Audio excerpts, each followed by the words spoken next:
asked a lot about that term, unconditional love.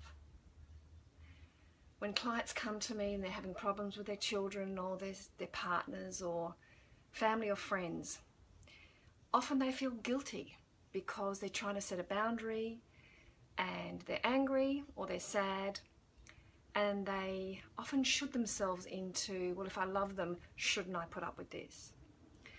I've got a little belief system, and again, I always support your right to disagree with me, but it's just something for you to consider today when that term unconditional love often gets misused or used as an excuse to enable poor behaviour. If you loved me, you put up with this, you know.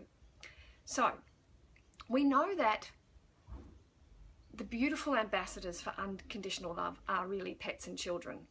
They come into this world just trusting and loving and accepting whatever parameters adult relationships provide.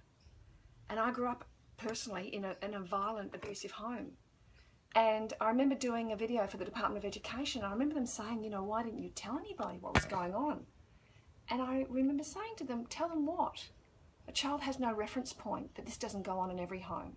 And very often children that are abused and neglected are also told that they're loved, and also told that a lot of the poor behaviour exhibited by the adult is their fault. But anyway, fast forward to adult relationships. I always say to anybody, regardless of what the issue is, if they're looking to improve the quality of their relationship, I always say, yes, love is unconditional. It's almost involuntary. Many of us love people that we don't like. And reconciling that can be really confusing. So love is unconditional. It's a reflex, it's sometimes primal, and it's not always healthy to have a relationship with people that aren't safe, or that aren't respectful, or that aren't loyal. So love is unconditional, but relationships, adult relationships, are not conditional.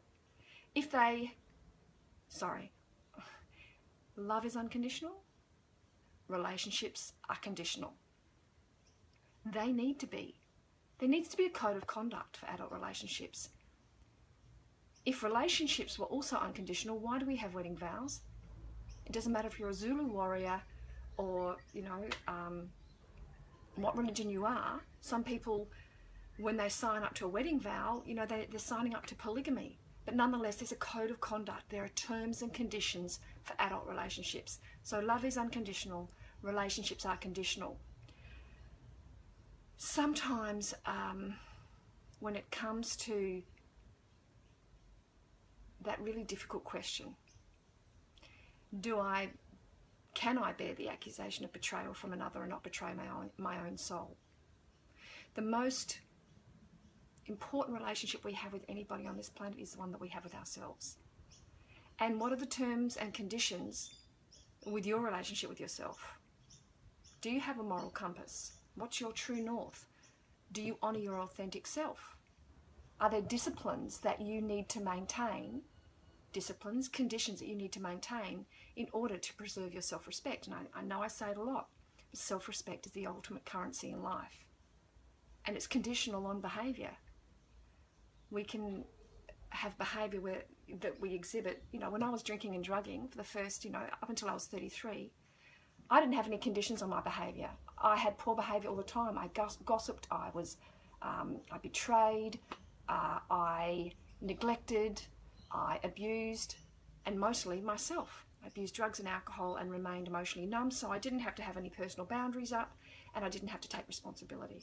So when it comes to your relationship with yourself, what are your terms and conditions, and how you're going with them?